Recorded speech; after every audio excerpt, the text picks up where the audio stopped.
المستغفرين حمدا يوافي نعمه ويكافئ مزيده أشهد أن لا إله إلا الله أشهد أن محمدا عبده ورسوله اللهم صل وسلم وبارك على نبينا محمد وعلى آله وأصحابه ولبيته وذريته أجمعين أما بعد. Mari jamaah yang muliakan Allah, kita mulai kajian ini dengan baca surah Al-Fatihah. Semoga Allah membuka hati pikiran kita semua. Al-Fatihah. A'udzubillahi minasyaitonir rajim. Bismillah. Ya kana ya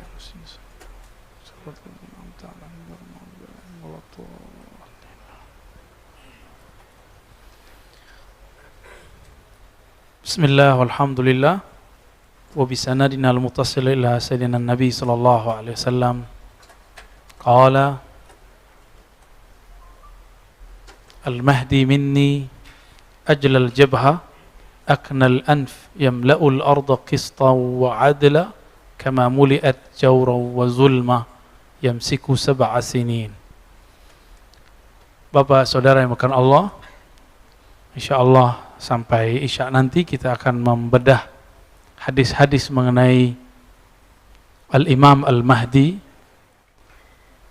terutama setelah daulah Al-Minhajun Nubuwah berdiri. Sekedar mengulang untuk merefresh karena mungkin kebanyakan pengajian di sini ya. Benar ya? Sebelum terjadi khuruj Dajjal, keluar Dajjal, apa yang terjadi? Terjadi fitnah. Fitnah bahasa Arab artinya kekacauan.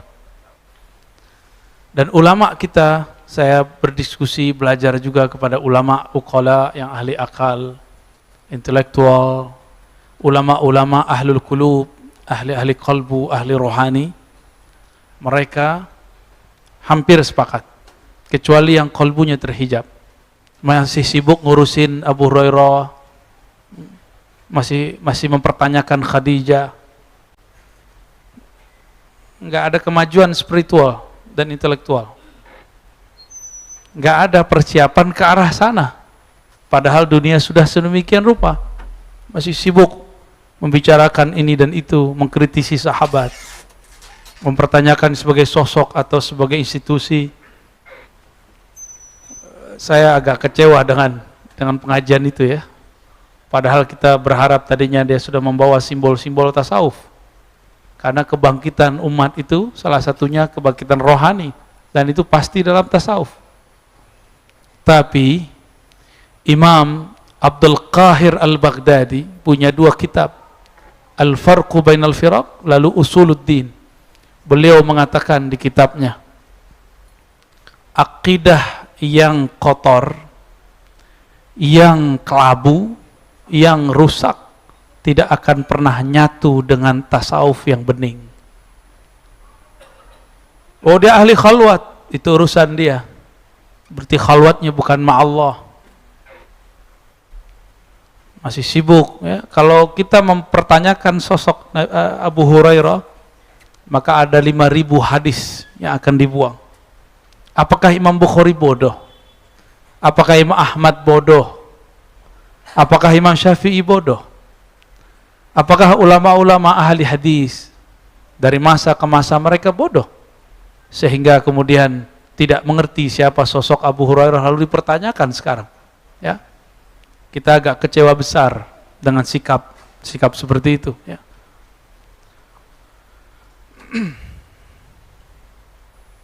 Perdebatan itu pernah muncul dulu tahun 40-an, 50-an, 60-an, 70-an di Mesir.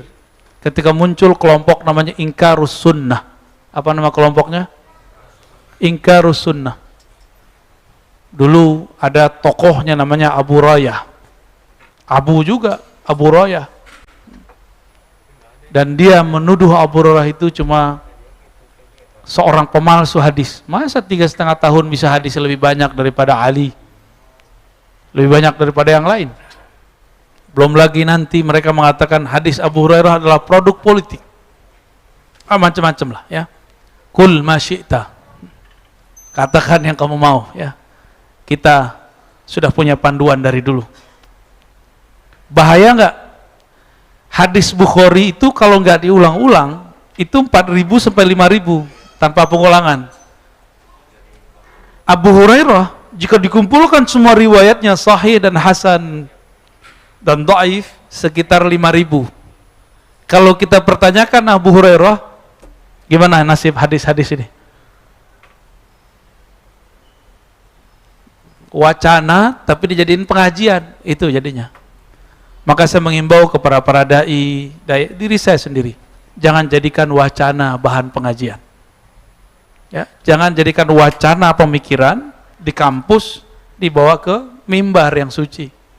Kasihan jamaah, kasihan umat. Dan Rasulullah SAW melarang untuk memperolok-olok sahabatnya. Ada yang lebih tinggi, katanya sufi, katanya bertasawuf, mengajarkan kitab-kitab Syekh Abdul Qadir Jilani. Apa ada zikir dia lebih banyak dari Abu Hurairah? Abu Hurairah zikir setiap malam 12.000. Antum lihat kisahnya, dan itu riwayatnya sahih. Saya kecewa berat lah ya.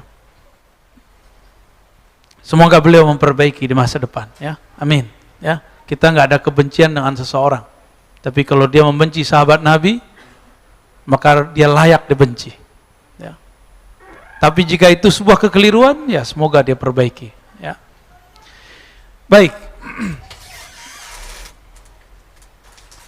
Kita masuk ke hadis, ini hadis Imam Abu Daud ya, bahwa di akhir zaman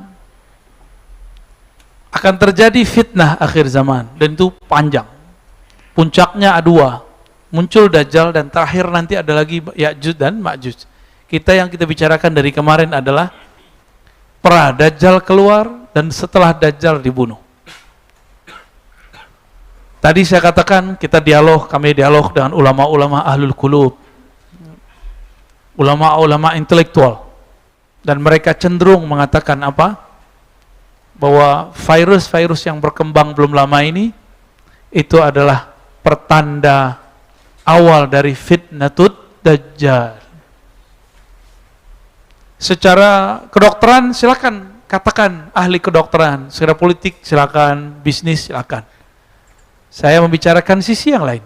Kalau dokter boleh berbicara sisi dia, kenapa saya nggak boleh berbicara sisi saya? Ya, mungkin ada beberapa orang yang mungkin mengatakan, Ustadz ini dongeng. Kita butuh sesuatu yang real. Ya, ini juga ada hadisnya. Kita punya data. Sebelum ilmu kamu ada, hadis ini sudah ada. Sebelum ilmu kedokteran, politik, bisnis semua ada, ilmu ini sudah ada. Ya, jangan terlalu sombong lah. Kemudian mengatakan orang yang berbeda faham, beda pandangan dengan kita, kemudian dongeng. Ya.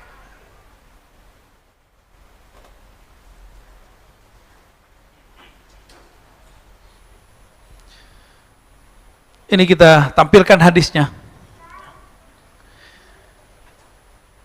Ini flashback sebentar ya. Jadi mereka kemudian menganggap inilah. Kalau di Yaman ada namanya Syekh Al-Habib Al-Adni, Abu Bakar Al-Adni. Ini salah satu ulama intelektual yang punya pendekatan ilmu namanya fikih tahawulat. Fikih tahawulat itu ternyata nggak jauh berbeda dengan apa yang kami diskusikan lama dulu dengan kawan-kawan kami di Indonesia juga. Bahwa belajar Islam itu 4. Fikih berdasarkan hadis Imam Muslim yang akan kita nanti baca di pertemuan pertama nanti ba'da Isya ya, jam 8 atau jam 8 nanti kita lihat waktunya. Mungkin teman-teman mau makan dulu ba'da Isya, jam 8 kita balik ya, insya Allah. Jadi beli kitab Sahih Muslim? Belum? Kuat nggak ngaji sampai jam 10 tuh? Ya, antum nampung doang masa nggak mau? Aneh belajar 15 tahun. Ya, masa nampung doang nggak mau? Ya, bagi yang ada waktu. Syekh Al-Adni mengatakan ada ilmu fikih, ilmu akidah, ilmu tasawuf. Lalu beliau menyebutkan ilmu eskatologi. Eskatologi ini fikih akhir zaman. Ya. Sama dengan penemuan kita, cuma saya menyebutnya dengan istilah yang berbeda. Ya. Fikih akhir zaman ini saya bagi 2. Jadi kalau beliau 4, saya jadi 5. Fikih akhir zaman itu pertama, Gerakan apa yang akan kita persiapkan menyongsong akhir zaman? Maka disebut harakah. Ya. Lalu tujuannya sampai kemana? Tujuannya itu yang kelima. Yang Nabi sebut summa yakunu, ya.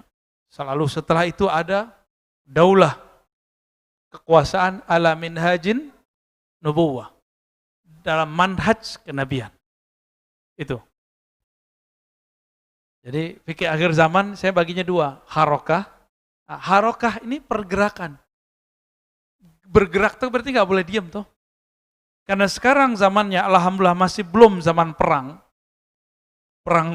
militer, kita nikmati. Sekarang perang apa? Perang opini nggak? Ya, ada yang ngajak saya debat kemarin kan? Nggak datang-datang, perang aja dia di YouTube. Maka kita katakan ke depan kami tidak akan lagi mau menerima tantangan kalian. Cemen, ya. Nggak akan saya terima lagi. Kita sudah sediain waktu, banyak aja alasannya. Malah memanfaatkan oknum polisi. Malah kita disalah-salahin di situ. Ya salam. Jangan-jangan Anda terpapar, Pak Polisi. Ya. Semoga Pak Polisi yang lain tidak terpapar ya. Amin. Semoga yang ngurus bangsa ini, yang jaga bangsa ini aman kolbunya, aman akidahnya. Amin ya Rabbal Alamin. Itu bagi saya sangat sangat menyakitkan sebenarnya. Ya. Bukan menyakitkan kita dendam, tidak. Loh kok gitu amat ya? Ramainya di YouTube. Di depan kita nggak ada satupun. Ramai doang. Dia kira dengan membuat framing, begitu orang percaya. Orang kan bisa buat framing baru. Tapi saya bukan mau mengatakan itu, saudara-saudara yang melakukan Allah. Sekarang perangnya perang media. Ya, maka saya mengimbau para asatidz ahlus sunnah yang moderat, yang kolbunya bening, akidahnya lurus, bertasawuf. Ayo, antum isi ruang kosong di YouTube itu. Maka kita jauh-jauh hari udah ngomong ke teman-teman di MRBJ, ayo semua pengajian kalau bisa di live kan. Kalau ada salah nanti ya di private. Kalau yang aneh-aneh private. Yang penting di live kan dulu, ini syiar kita. Maka kita juga selektif ketika untuk memilih seorang dai yang akan mengajar, mu'alim yang akan mengajar di tempat duduk ini. Tempat duduk ini suci Pak, tapi yang duduk di sini belum tentu suci. Saya bukan orang suci. Kita hanya sedang berlatih. Semoga Allah menjaga kita semua. Amin ya Rabbal Alamin. Jadi ke depan ini perangnya perang apa? Opini. Nanti beberapa ustadz sok-sok cuek, sok intelektual ngomong, ngapain ente masih ngurusin yasinan, belain hujah yasin. Zikir jamaah, tauhid 3, sifat 20. Untuk apa 3 zamannya? Itu saya dengar 20 tahun lalu di sini. Yang ngomong seorang ustadz kepada saya, ente kau usah pikirin itu, 20 tahun lalu Pak. Kita kira kalau sudah ketemu di MUI, sudah debat terbuka di masjid, selesai masalah. Ternyata tidak. Mereka tidak ada mundur. Mereka maju terus. Terus antum diam. Mereka mengisi kekosongan itu. Termasuk masjid ini dulu. Ya, dulu masjid ini diklaim masjid mereka dulu ini. Alhamdulillah pengurusnya sadar. Atau masih ada pengurus yang belum benar. Ya, masih belum sadar maksud saya. Sudah begini modelnya belum paham juga. Udah begini gawatnya belum paham juga. Mereka banyak gebrak meja loh depan Said Agil Al-Munawar, guru kita. Itu zuriat Rasul loh. Ternyata mereka emang nggak percaya zuriat Rasulullah Shallallahu Alaihi Wasallam. Orang tua saja nggak boleh saya gebrak Pak. Ini keturunan Rasulullah Shallallahu Alaihi Wasallam. Kecuali dia ada perkara yang emang sisi manusiawinya. Ini beliau berbicara baik di sini di masjid ini. Maka ciri-ciri pengikut Dajjal sekarang sudah bisa dideteksi. 1, tidak percaya zuriat Rasulullah SAW. Hati-hati ya Tom ya. Kalau punya ustadz gak percaya zuriat Nabi, hati-hati itu dia. Semoga dia berubah sebelum saatnya terjadi. Kenapa? Ini hadisnya yang mau kita baca. Al-Mahdi minni. Ya. Al-Mahdi itu dari keturunanku. Al-Mahdi minni min itrati. Al-Mahdi itu dari keturunanku, dari itrahku. Min waladi Fatimah, dari zuriat Fatimah. Ini hadisnya, kita crop coba. Lihat jelas ya. Ini nomor hadisnya. Ini nomor hadisnya ya. 4284. Ini namanya sanad. Ahmad ibn Ibrahim, ini sanad namanya. Jadi hadis itu tidak langsung didapat oleh imam dari Nabi. Si imam ini berguru juga kepada seseorang atau banyak orang. Maka kalau kita ikut sunnah Nabi, wajib punya guru. Karena imam, pengamal, dan pengumpul sunnah ini berguru. Tapi kata kawan kita sekarang, gak boleh ikut ustadz, gak boleh ikut imam, gak boleh ikut kiai. Langsung saja kepada, nah ini saya ulang-ulang terus Pak. Karena mereka mengulang-ulang di luar sana, kita ulang lagi di sini. Kita bersihkan cara berpikir begitu. Kita riset ulang. Itu brainwash. Ikut Allah saja, ikut Rasul saja. Kita tanya, gimana cara ikut Rasul? Baca Sahih Bukhari, Sunan Abu Daud. Ini yang saya bawa namanya Sunan Abu Daud. Kitab hadis ketiga di bawah Bukhari, Muslim, ini Sunan Abu Daud. Kawan Imam Bukhari dalam berguru. Ini mereka sepengajian. Bedanya, Sahih Bukhari lebih mentareng aja daripada Sunan Abu Daud. Cuma mereka punya kriteria masing-masing dalam bab Sahih. Mereka berguru. Siapa guru dia? Ahmad ibn Ibrahim itu gurunya. Dari Abdullah bin Ja'far Ar-Raqi, qala hadatsana Abdul Malih, terus sampai ke an Ummi Salamah, dari Ummu Salamah. Apa kata Ummu Salamah, ini istri Rasulullah? Sami'tu Rasulullah sallallahu alaihi wasallam yaqul, al-Mahdi minni min itrati. Al-Mahdi, Imam Mahdi itu min itrati. Kenapa Nabi nggak perlu nyebut imam? Ya beliau Nabi, imam mah di bawahnya, nggak perlu ada kata imam. Ya, kita yang perlu menyebut kata imam sebagai respect kepada beliau. Al-Mahdi itu min itrati. Apa arti itrah? Trah. Udah jadi bahasa Indonesia? Al-Mahdi itu trah, dia trahku. Trahnya Rasulullah min waladi Fatimah. Ini khusus. Keturunan Rasulullah hanya lewat Sayyidah Fatimah. Maka yang ingkar kepada keturunan Rasulullah berarti dia ingkar kepada Imam Al-Mahdi. Di akhir zaman ini mempercaya Al-Mahdi itu adalah rangkaian dari kesahihan percaya kepada hari akhir. Maka kalau nggak percaya kepada Imam Mahdi, bisa dipertanyakan percayanya kepada hari akhir. Jadi wajib atau enggak?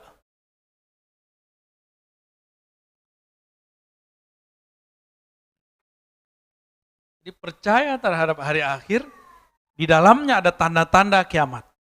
Salah satunya khurujul Mahdi, munculnya Al-Imam Al-Mahdi. Ini hadisnya. Berarti mulai hari ini, hormat nggak sama zuriat Nabi? Hormat. Tapi manusia biasa, mereka manusia biasa. Karena di darahnya ada darah Rasulullah Sallallahu Alaihi Wasallam. Habaib itu sebenarnya gelar tinggi. Setiap yang lahir itu gelarnya Sayyid. Cuma sama kita udah muka Arab aja, punya fam lagi, langsung panggil Habib. Enggak. Yang berhak dipanggil Habib sebenarnya adalah zuriat yang alim dan dia punya murid. Dicintai oleh murid-muridnya, dicintai oleh orang sekitarnya. Disebut dengan Al-Habib. Ya. Itu sejarah Al-Habib. Kalau enggak cukup namanya Sayyid. Ya. Sayyid Aqil Munawwar sampai sekarang tidak menyebut dirinya Al-Habib. Padahal beliau Al-Habib. Guru kita. Beliau menyebut dari ayahnya disebut As-Sayyid. Ya. Di Indonesia turunan Rasulullah sudah sangat banyak. Ada Asy-Syarif Hidayatullah. Itu keturunan Rasulullah, tapi jalur Hasan. Ada Syekh Maulana Ibrahim As-Samarkandi, itu di Tuban. Anaknya Sunan Ampel, lalu anaknya lagi namanya Sunan Bonang, Sunan Derajat dan lain-lain, itu masih keturunan zuriat Rasulullah SAW.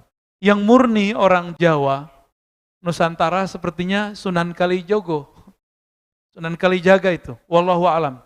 Itu penemuan kita sementara. Barangkali ada penemuan lain, wallahu alam. Ya. Jadi Al-Mahdi dari zuriat Rasulullah. Maka menghormati mereka, kita khawatir jangan-jangan dari zuriat ini ada keturunan Rasulullah yang menjadi Al-Imam Al-Mahdi.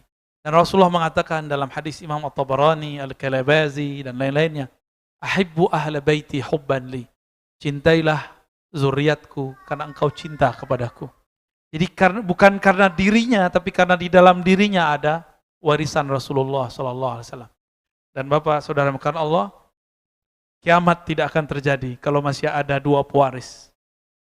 Satu pewaris ilmu Rasulullah, yang kedua pewaris nasab Rasulullah Sallallahu Alaihi Wasallam. Ya, itu para sayyid, ya, para sadah, itu mereka beban mereka lebih berat dari kita. Karena mereka kalau dosanya itu digedein. Satu tapi gede hitungnya. Kenapa? Mereka membawa darah Rasulullah Sallallahu Alaihi Wasallam. Ya, bukan berarti para sayyid Habib ini tidak ada dosa. Mereka ada dosa. Sama kayak kita persis. Yang nggak belajar ya nggak jadi ulama. Yang dagang ya jadi pedagang. Yang sekolah, yang berpolitik jadi politisi. Sama kayak manusia biasa. Perbedaannya dia dipilih Allah menjadi zuriat Rasulullah SAW. Kita bukan. Gitu ya. Karena kita bukan zuriatnya dari sisi nasab, maka carilah nurnya dari sisi ilmu. Ini hadisnya. Hadis ini sahih ya. Oke. Ini satu riwayat.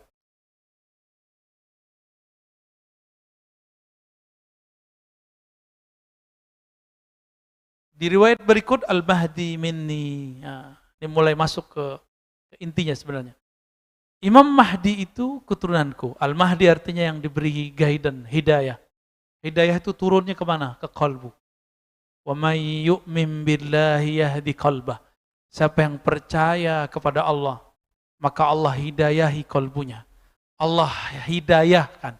Orang yang dapat hidayah namanya Mahdi. Maka pengikut Imam Al-Mahdi namanya Al-Mahdiyin. Ya. Apa nama pengikutnya? Al-Mahdiyin. Oke. Kelihatan Al-Mahdi. Nah, kelompok pengikut dia disebut dengan Al-Mahdiyin. Ya.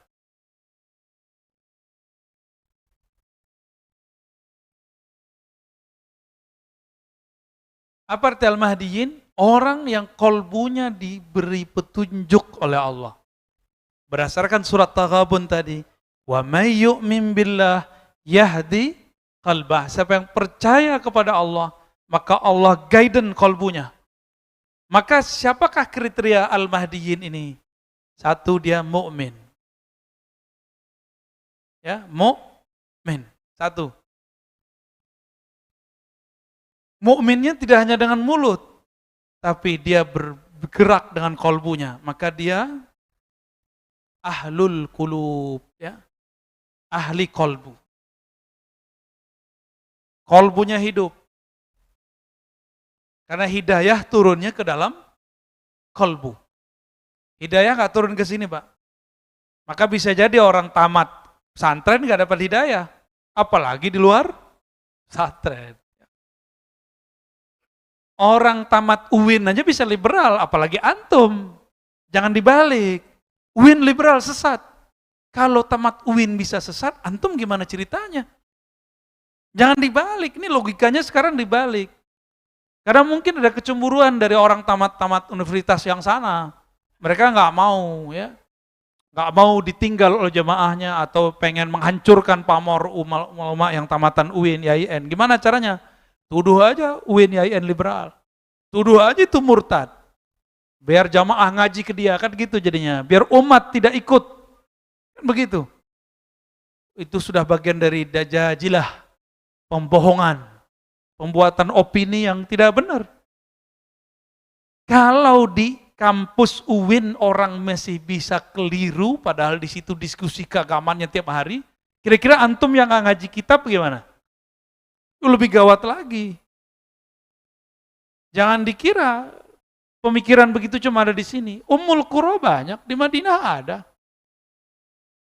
Antum kan nggak suka sama orang yang aneh-aneh dikit. Padahal kadang aneh itu ada yang benar loh. Karena Nabi mengatakan ghuraba. Ya. Orang-orang aneh itu bagus malah. Aneh itu bukan penampilan. Aneh itu adalah kebeningan kolbu di saat semua kolbu kotor. Ini malah sibuk di baju, sibuk di celana. Itu gagal fokus namanya.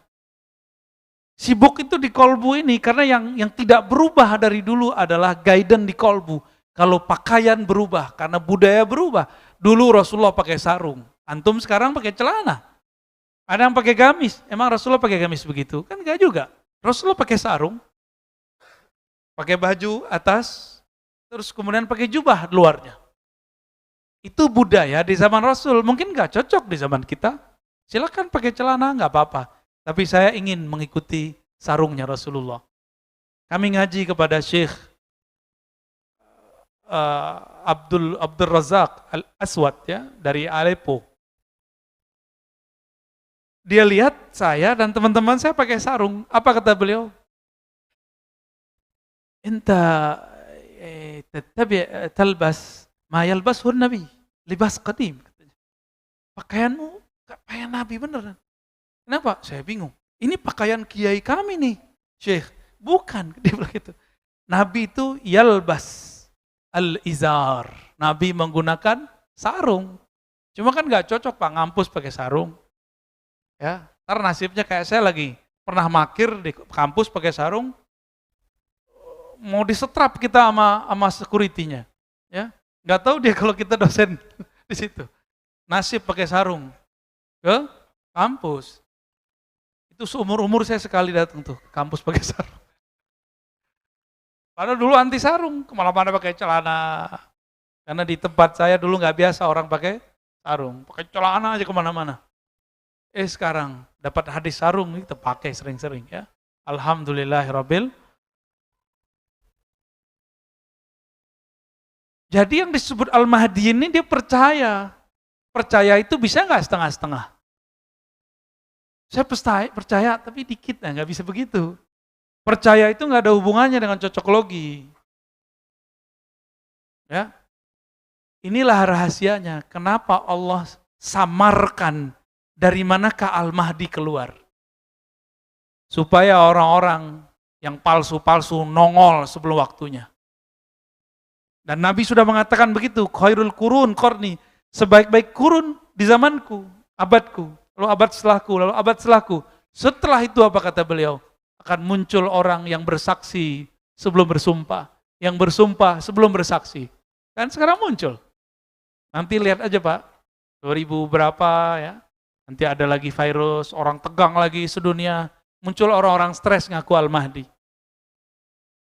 Al-Mahdi nggak perlu ngaku, dia sudah Al-Mahdi dari lahirnya. Dia tidak menjadi Al-Mahdi karena dibaiat orang, dia sudah Al-Mahdi sebelum dibaiat. Tapi Allah sembunyikan dia. Karena ada kata kunci nanti di sini. Dan beliau adalah orang yang percayanya sangat kuat. Kepercayaan, imannya sangat dahsyat. Mukminnya sempurna. Tapi dia keep dalam-dalam di dalam kolbunya. Di dalam kolbu itu. Maka dia balut. Disitulah Allah menggaidennya. Kalau gerak kolbu beda nggak dengan gerak ini? Kalau ini maunya on time, perfeksionis, ya enggak? Ini gaya ini Pak, ini angkuhnya otak kita. Kita maunya perfeksionis. Gerakan terus begini. Harus buat strata pergerakan, kurikulum pergerakan. Itu ini maunya. Kalau kolbu kan nggak begitu. Kalau kolbu, dia bermula dari kebeningan kolbu yang terpancar dari ruh.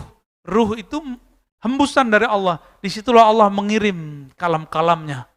Maka kolbu nanti dapat hidayah. Yahdi qalbah. Berarti di belakang ilmu kolbu, ilmu apa? Ilmu ruh.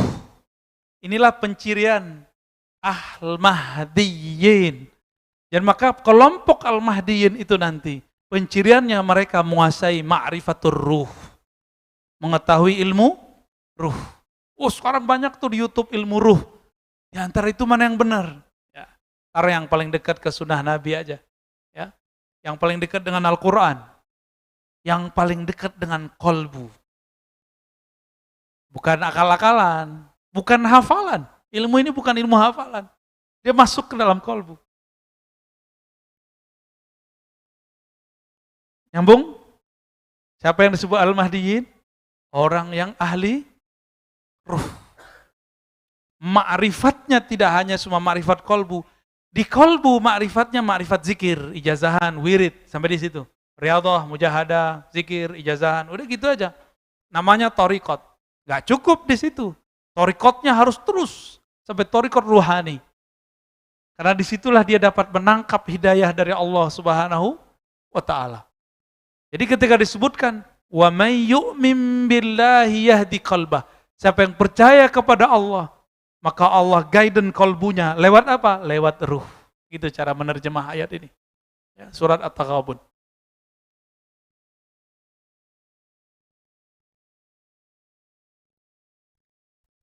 Maka pergerakannya nanti bukan yang nongol-nongol sekarang di YouTube itu ngaku-ngaku mimpi ketemu Allah, belum tentu itu ya.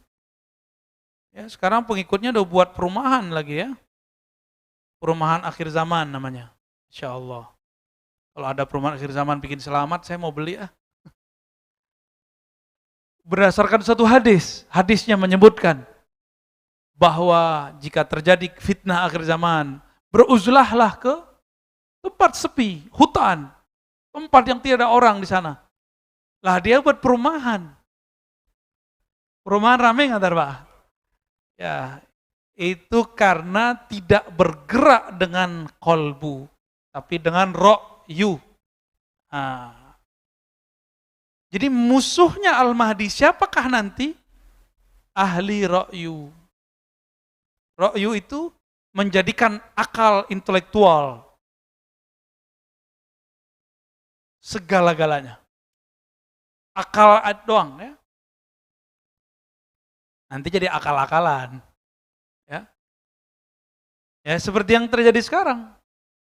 Ternyata dia bukan pembawa kemurnian tasawuf. Ternyata banyak akal-akalannya, maka dia berani kemudian mengkritisi sosok yang sudah sangat mapan di kalangan ahli hadis, ahlu sunnah wal jamaah. Ini sensitif sekali. Benarlah kata Imam Abdul Qahir al-Baghdadi tadi, gak mungkin akidah yang bening bercampur dengan kepercayaan yang kotor, gak mungkin. Ini musuhnya di sini nanti nih, kelompok yang ro'yu. Akal-akalan sebenarnya, bukan akal ya, akalan. Kita sebut sekarang cocok logi. Nah, ini hati.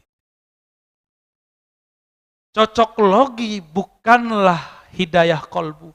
Maka kalau orang cocok logi ini ngomong, batin saya, hati saya, firasat saya, antum hati-hati aja. Ya. Mereka sudah keliru kemarin, nah tapi tidak minta maaf mengenai dukhon. Ada yang minta maaf? Minta maaf ke umat? Minta ampun kepada Allah? Tidak. Itulah ego intelektual, ahlu ro'yu. Orang ahlu ro'yu itu gak mau minta maaf, gengsi. Takut dia, kemudian kalau minta maaf menurunkan pamornya. Padahal orang yang ilmiah itu mau mengaku salah. Ahli kolbu mau memaafkan di saat orang menyerangnya. Di saat orang membencinya, dia gak masalah bagi dia. Jadi pembedanya apa? Di sini ahli ruh. Ahli ruh. Nanti jadi perangnya ini nanti nih. Orang yang ro'yu. Ro'yu ini terbagi dua. Ada yang pakai teks. Ada yang pakai konteks. Pakai teks, dalil ini. Maka pertanyaannya mana dalil mulu? Ro'yu juga itu. Walaupun dia mengira dengan menyebutkan dalil, itu sudah nyambung. Belum tentu nyambung. Ketersambungan pemahamannya harus dibuktikan. Nyambung gak dengan ulama? Kalau enggak masuk.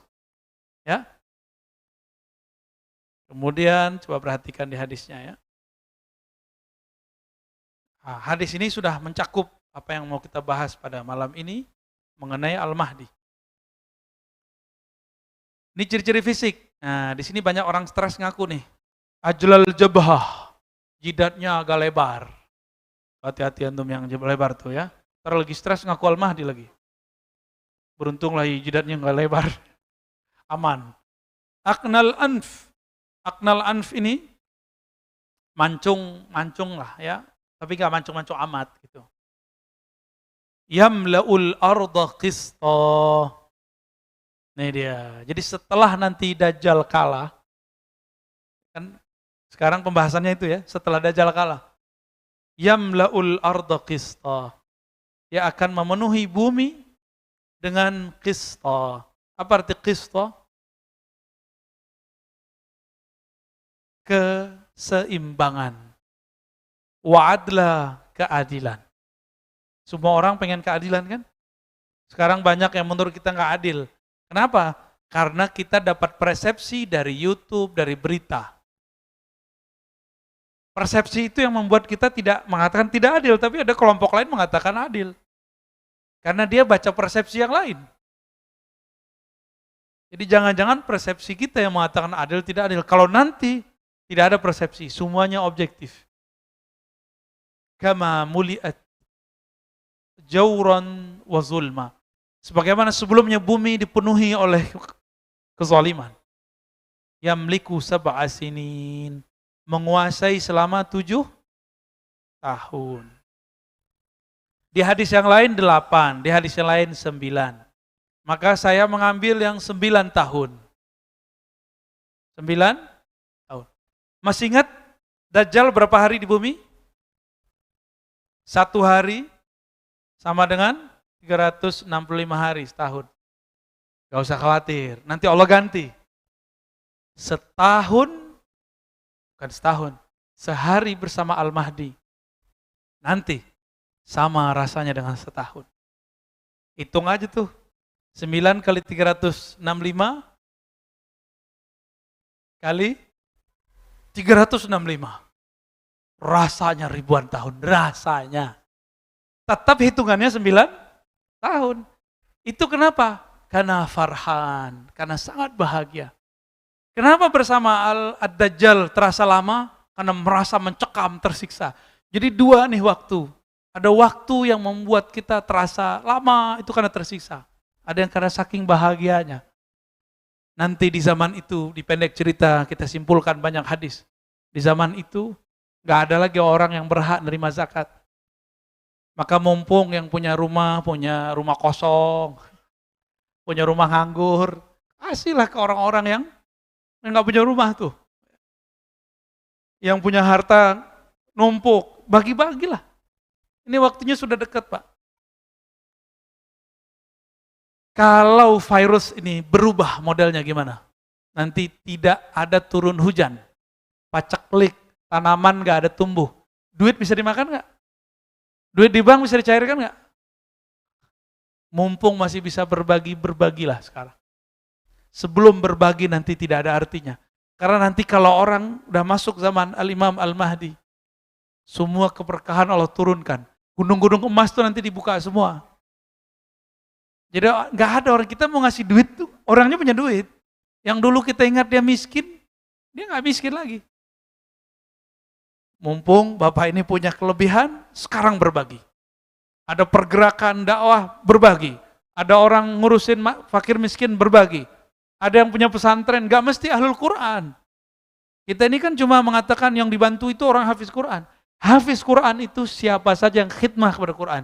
Baik dia khidmah fikih, khidmah aqidah, khidmah tasawuf, itu semua ahlul Quran. Bukan hanya ngafalin bacaan, semuanya ahlul Quran. Kan semua ilmu itu dari Al-Quran. Ya, apalagi kalau dia hafal Quran plus ilmu-ilmunya. Ntar lagi Pak. Di sini berapa tahun di hadisnya? 9 tahun. Nah, ini kita tunjukkan. Semoga nih ketemu di setelah ini hadis yang menunjukkan 9 tahun. Ya. Nah, di sini ada.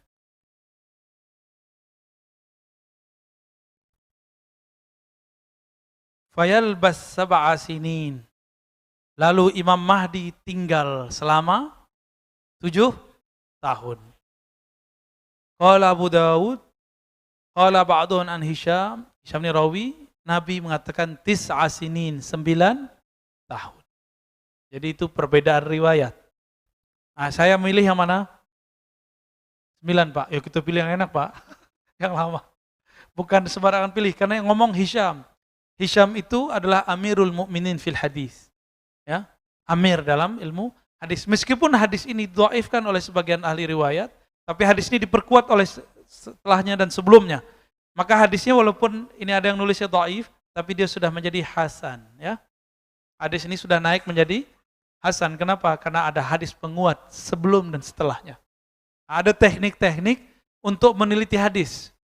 Nanti saya cerita ba'da insya Allah. Ya. Nanti ada yang disebut sahih. Kapan hadis disebut sahih? Jangan asal ngomong-ngomong doang, sahih. Disahihkan Albani. Emang kalau disahihkan Ar-Razi nggak bisa terima? Ya. Belagu aman ente gitu ya. Di sini coba lihat. Nanti yang terjadi yaqsimul mal, harta dibagi-bagikan. Ya'mal finnas, beramal di tengah manusia dengan sunnah Nabi. Berarti sebelum itu terjadi, sunnah tidak akan pernah tegak secara utuh. Maka jangan paksa sekarang kita harus syariat gitu. Tenang aja, sabar-sabar dulu lah. Rasulullah 13 tahun kok sabar di Mekah. Kemudian setelah sampai di Madinah, beliau tahan lagi. Sampai Fatu Mekah tahun ke-8 Hijriah. 13 tambah 8 berapa tahun? 13 sama 8? 21. Ini kita bakal nunggu nggak nyampe sampai 21 tahun? Tenang aja. Di awal pandemi tahun berapa? Kita kena dampaknya 2020. Ya nggak nyampe lah. Paling-paling umur Nabi di Mekah. Umur Nabi di Mekah berapa? 13 tahun. Paling-paling segitu kita nunggunya. Kalau mau kita memunasabahkan dengan hadis Nabi Sallallahu Alaihi Wasallam. Mau sabar nggak? Ya. Kenapa saya nyebutnya sekitar 13? Karena semua yang terjadi pada Rasulullah itu akan berulang sekarang. Itulah disebut ismu. Namanya, keturunan tanda-tandanya, kejadian-kejadian padanya itu sama seperti aku. Mirip persis, nggak jauh-jauh beda. Ya. Ini kata kunci, Bapak Saudara makan Allah, maka kita sekarang tidak akan memaksa orang untuk mengamalkan syariat. Ya. Enggak akan kita paksa. Siapa yang mau, ayo. Enggak mau, enggak ada paksa. Jangankan itu, ya. Orang untuk sudah beragama Islam aja, sudah ikut mazhab Al-Sunnah, kita enggak paksa dia bermazhab. Enggak mau bermazhab ya sudah, enggak apa-apa juga. Nanti, ya. Ada satu hal yang mau saya sampaikan sebelum kita sholat, ya. Ini azan, ada yang jawab ya? Ya, oke. Saya difitnah oleh beberapa orang mengatakan dongeng tentang akhir zaman. Bahwa di akhir zaman itu, saya pernah menyampaikan akan terjadi suatu masa berperang itu bukan lagi dengan senjata biasa. Tapi persis seperti Ahlul Badr. Ahlul Badr itu mereka berperang tidak hanya dikuatkan oleh senjata, tapi dikuatkan oleh para malaikat. Di hadis Imam Muslim, nanti kalau sempat saya tunjukin nanti pada Isya, dikatakan bahwa ada seorang sahabat Nabi mengatakan, ketika kami hendak memukulkan tombak atau pedang kami, tiba-tiba musuh sudah terjungkal. Kami mendengar bunyi pukulan yang sangat deras. Dari manakah itu? Sahabat nanya, wahai Rasulullah, itu siapa? Maka Rasulullah mengabarkan itu malaikat muqarrabin. Mereka turun sekitar 70 orang, tapi membersamai kalian. Dongeng nggak tuh? Itu hadis Muslim loh Pak. Hadis Bukhari. Yang saya baca tadi itu hadis Bukhari. Dongeng nggak tuh? Yang mengatakan itu dongeng, jangan-jangan dia telah terjebak kepada ingkarus sunnah. Ingkar kepada sunnah Nabi, padahal ngakunya manhajnya sunnah. Ya. Sekarang latihan panahan, tapi nggak percaya bab itu. Emang antum bisa ngalahin Dajjal pakai panah? Aneh mau tanya, bisa ngalahin Dajjal nggak dengan panah? Kalau bisa, antum aja jadi Imam Mahdinya. Ya, nggak bisa. Dajjal itu sangat sakti sekali. Sangat hebat sekali. Dia bisa nahan hujan. Nah, itulah puncaknya. Dia bisa menghidupkan orang mati. Sebenarnya itu bukan orang yang dihidupkan, tapi syaitan yang menyerupakan manusia. Ya, siapa yang mati di situ dia serupakan, dia bangkit lagi. Karena itu pasukan dia semua. Dajjal itu dikuatkan dengan tentara-tentara jin dan syaitan. Maka orang-orang Al-Mahdiyin tadi dikuatkan oleh Allah SWT dengan malaikat dan jin-jin muslim.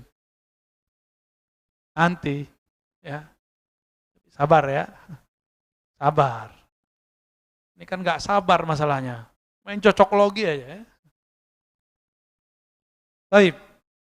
Nah, di sini disebutkan bahwa Al-Mahdi yubayyi'unahu bainar rukni wal maqam, ya. Nanti terjadi ikhtilaf inda mauti khalifah, ketika mati seorang khalifah, maksudnya pemimpin. Fayakhruj rajulun min ahli Madinah, lalu ada seseorang dari ahli Madinah keluar, datang ke Mekah, dipaksa untuk dibaiat. Nah, karena hadis ini keluar, nanti akan muncul orang-orang, dia datang dari Madinah, itu banyak Pak nanti. 2025, 26, 27, 28, nanti kita saksiin aja ya. Orang-orang stres, nanti dia datang ke Madinah, ngindap beberapa hari, terus pindah ke Mekah, minta dibaiat. Seakan-akan dia dipaksa. Ntar lihat ya, Al-Majnunun, orang-orang stres yang ngaku jadi Mahdi nanti. Kita ketawa aja kalau nanti terjadi. Ya, tafadhol azan.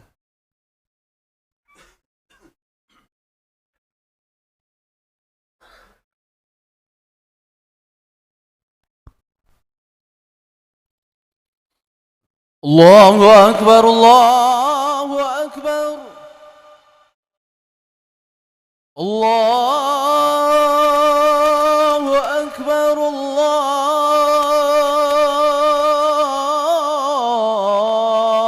Akbar.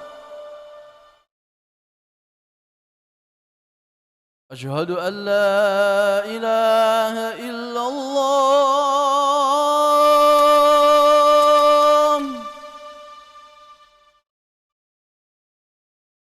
أشهد أن لا إله إلا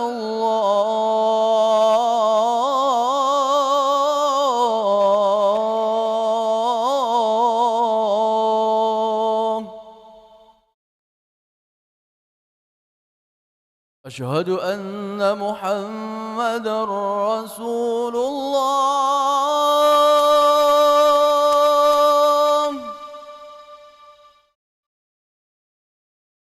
أشهد أن محمدا رسول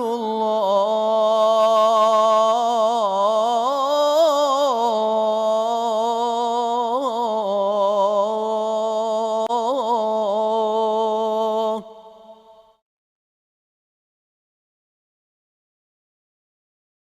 حي على الصلاة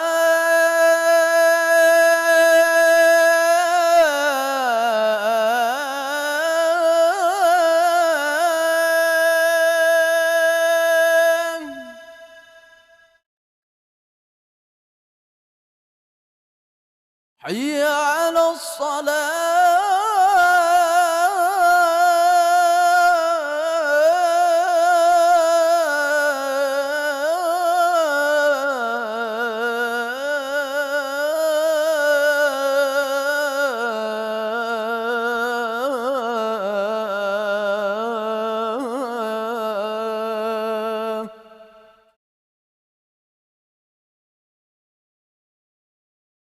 حي على الفلاح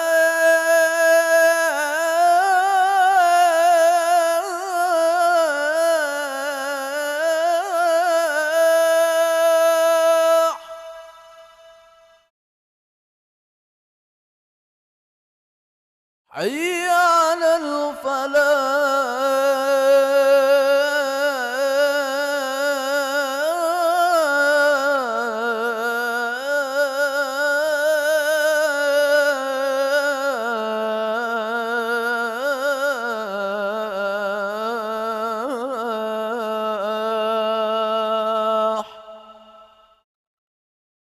الله أكبر، الله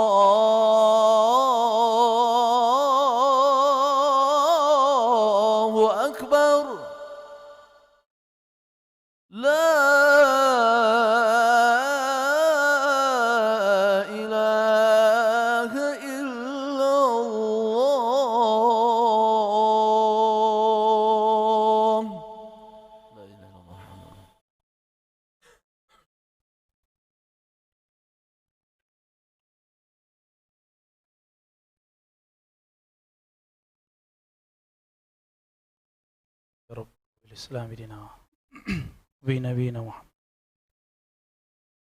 abduka wa rasul. Baik, sampai di pembahasan kita tadi, ada yang mau ditanyakan? Ya, betul.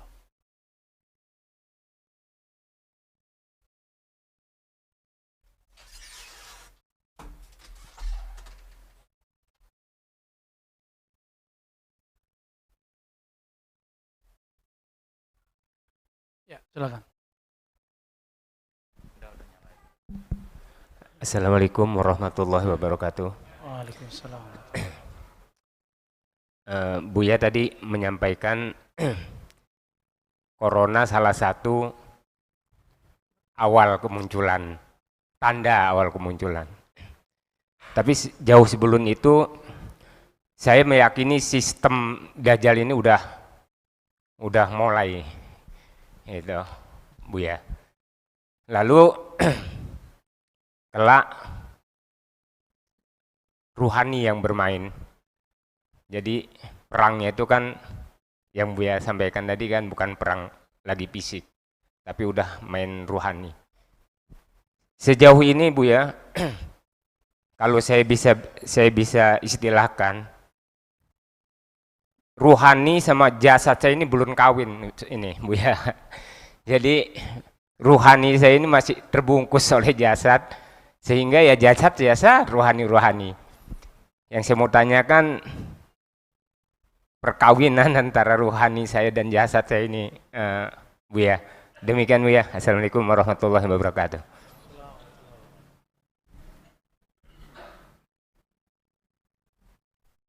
Ya, manusia ya. Nih, kita buat ilustrasi. Bapak, saya kasih serban ya. Oke, jenggot dikit. Kayak Pak Panji.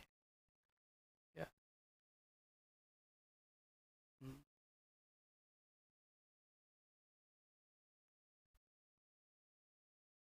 Ini fisik. Anggap saja benar ya, kayak manusia ya. Ini fisik kita, ini fisik.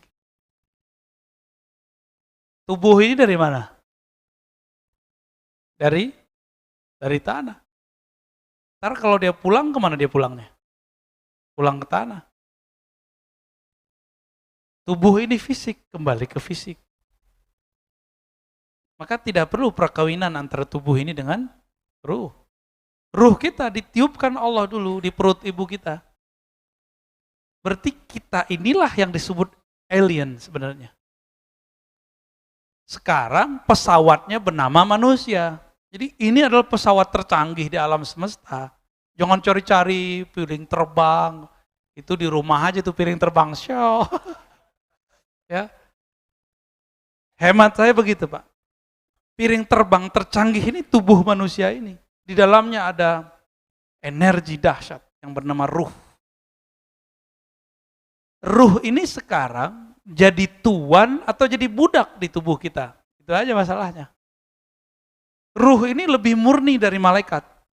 Malaikat makan nggak? Malaikat tidur nggak? Malaikat bedanya dengan ruh. Malaikat ahli zikir, ruh ahli ilmu. Itu aja bedanya. Apa perbedaan ruh dengan malaikat? Malaikat ahli zikir, wa nahnu nuqaddisu bihamdik wa nuqaddisu lak. Itu dalilnya. Surah Al-Baqarah. Kami banyak tasbih. Kami ini baik-baik orangnya. Tapi perbedaannya ruh. Ruh itulah yang disebutkan min ruhi. Hembusan dariku. Dari ruhku. Apa maksud ruh di situ? Itu rahasia Allah. Bisa kita artikan ilmu. Karena ruh kadang diartikan wahyu. Ruh diartikan kadang bisikan dari Allah Subhanahu wa ta'ala. Bisa nggak menangkap bisikan Allah itu? Bisa nggak menangkap itu?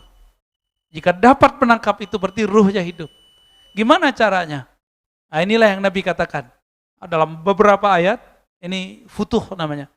Nabi diperintahkan, kul katakan innama ana basyarun mithlukum. Aku ini basyar, manusia. Nih basyar.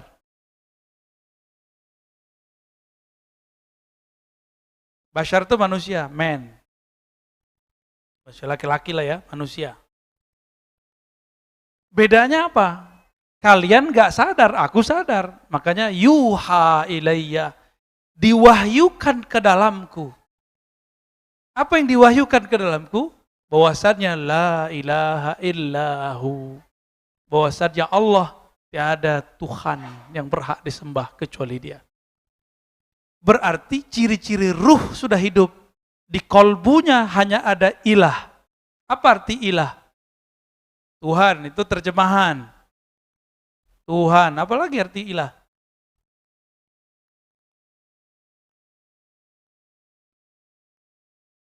Yang dicintai. Yang dicari. Maka saya sering nanya, hidup buat makan atau makan buat hidup? Yang mana nih? Ruh kita butuh gak makan nasi begitu? Malaikat aja gak makan, Pak, apalagi ruh. Lalu makanan malaikat apa? Zikir. Kita punya sisi malaikat, itu kolbu namanya.